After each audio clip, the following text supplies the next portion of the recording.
आचार्य श्री आनंद ऋषीजी महाराज यांच्या 32व्या स्मृतिदिनानिमित्त आनंद ऋषीजी हॉस्पिटल येथे कान, नाक, घसा तसेच त्वचारोग तपासणी शिबिर घेण्यात आलं. अशोक सुवालालजी ललवाणी परिवाराच्या सहकार्याने झालेल्या या शिबिराच्या उद्घाटन प्रसंगी आयएमएचे सचिव डॉक्टर सचिन पांडोळे, सतीश पारख, अनिता पारख, अशोक छाजेड, सविता फिरोदिया, आकांक्षा फिरोदिया, डॉक्टर प्रकाश कांकरिया, डॉक्टर वसंत कटारिया, सतीश लोढा, सुभाष मोळत, डॉक्टर आशिष भंडारी, शिबिरातील तज्ञ डॉक्टर सुकेशिनी गाळेकर, डॉक्टर अझर शेख, त्वचारोग तज्ञ डॉक्टर भास्कर पालवे, डॉक्टर अमित शिंदे आदी उपस्थित होते. डॉक्टर कांकरिया यांनी प्रास्ताविकात हॉस्पिटलच्या वाटचालीची माहिती दिली. हे सगळे लोक जे आहेत ही एक टीम आहे, हे एकाचं काम नाही. या सगळ्या टीमतर्फे आपण जे आनंदजी महाराजांचं जे स्वप्न आहे ते आपण पूर्ण करण्याचा प्रयत्न करत आहोत. या ठिकाणी इथे मटन मार्केट होणार होतं, तिथे म्हणजे लाखो लोकांची जीवाची हत्या होणार होती. तिथे आज या आरोग्य मंदिराची उभारणी झाली आणि इथे लाखो जीवांना जीवदान मिळत आहे. संतांचे आशीर्वाद काय काम करतात हे आपण पाहतो. आज इथे कोविड काळात विशेष करून आपण जी समाजाला सेवा दिली त्या कोविड काळामुळे आपलं आरोग्य मंदिराचं नाव संपूर्ण भारत आणि भारताबाहेरही गेलं. ही सेवा आहे, हे हॉस्पिटल आहे, हे आरोग्य मंदिर आहे. म्हणून या आरोग्य मंदिरामध्ये तुम्ही पहा की हे सगळे जे आपण करतो ही एक परमेश्वराची प्रार्थना आहे. या प्रार्थनेला तो परमेश्वर जो आहे तो प्रतिसाद देतो, आशीर्वाद देतो आणि इथे आलेला प्रत्येक रुग्ण अतिशय गुंतागुंतीचा असतो. हा प्रत्येक रुग्ण इथून चांगला होऊन कामच खेळत जातो. हे जे आहे हे या आरोग्य मंदिराचं खरं यश आहे. मान्यवरांनी आपल्या भाषणात जैन सोशल फेडरेशनच्या कार्याचा गौरव केला. आज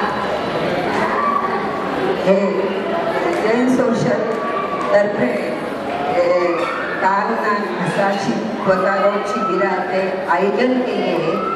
त्याला मी प्रथम माझ्यातर्फे व फिरोदिया परिवारतर्फे शुभेच्छा देते. आपल्या या मानवतेच्या मंदिरात कायमच शिबिर इतक्यात वर्षभर कायम शिबिर चाललेले असतात व ते चांगले सक्सेसफुल होत असतात. त्या आपल्या मानवतेच्या मंदिरात कायमच चांगले काम होतं आणि इथं आनंद ऋषीजी महाराजांचं आशीर्वाद असल्यामुळे इथालचे रुग्ण, इथं आलेले रुग्ण कायमच बरे होऊन व हसत हसत जातात आणि हे इथं कायमच चांगले कार्य चाललेले असतात.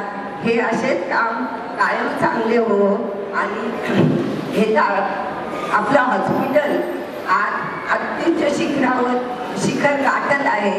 ते असंच अजून पुढे जावं. ज्यावेळेस आम्ही डॉक्टर्स नव्हतो त्यावेळेस आम्ही शिकत होतो तेव्हापासूनच या हॉस्पिटलने विविध गोष्टींसाठी म्हणजे ज्या गोष्टी कधी नगरमध्ये नव्हत्या, बायपास सर्जरीपासून अँजिओप्लास्टीपासून कॅथलॅब असतील, सिटी स्कॅन, MRI असेल, डोळ्याच्या सर्जरी आणि अगदी विविध गोष्टींमध्ये जे नवीन टेक्नॉलॉजी ही नगरमध्ये आणून अगदी माफक दरामध्ये सेवाभावी वृत्तीने देण्याचं काम अखंड अविरत चालू आहे.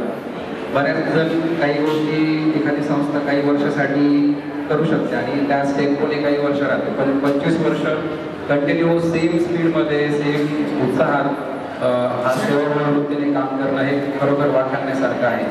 आणि एक दरवर्षी महाराजांच्या म्हणजे जयंतीनिमित्त काही जे कॅम्प्स आयोजित केले जातात आणि त्याला विविध क्षेत्रातले म्हणजे जैन सोशल फाउंडेशनचे बरेच लोक सदस्य आहेत ते त्याला काही डोनेशन देऊन हा काम कॅम्प आयोजित करतात आणि हे खरंच वाखाणण्यासारखं आहे.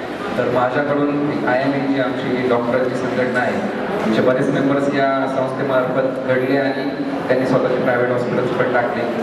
ते मोठे झाले पण त्यांच्यावर जे संस्कार झाले त्याच्यामुळेच कदाचित त्यांची प्रायव्हेट प्रॅक्टिसही जास्त चांगली झाली. या हॉस्पिटलचेच काही जे डॉक्टर्स आहेत ते आता आमचे पार्टनर आहेत डॉक्टर मार्कर सारखे, तर ते त्यांच्या कार्यामध्ये दिसून येतं. तर माझ्याकडून IMA संघटनेकडून डॉक्टरांच्या संघटनेकडून आनंद ऋषीजी हॉस्पिटलला शुभेच्छा खूप खूप. आणि त्यांनी हे समाजकार्याचं जे कार्य आहे ते पुढं अविरत चालू ठेवावं. कार्यक्रमाचं सूत्रसंचालन डॉक्टर आशिष भंडारी यांनी केलं, तर आभार सतीश लोढा यांनी मांडले. या शिबिरात कान नाक घसा या शिबिरात 70 रुग्णांची तर त्वचारोग शिबिरात 85 रुग्णांची तपासणी करण्यात आली. महानगर न्यूज डेस्क, महानगर न्यूज ब्युरो, अहमदनगर.